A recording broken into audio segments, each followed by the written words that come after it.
আমাদের ক্যাম্পিংয়ে এসে বাঙালি খাবার এখানেও বাদ যাবে না। দেখেন, রাইস কুকার নিয়ে আসছি আমরা।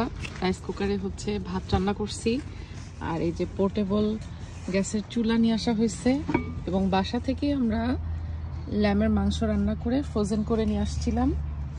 সেইটা এখন এখানে পোর্টেবল গ্যাসের চুলাতে গরম করে মজা করে খাওয়া হবে ইনশাল্লাহ।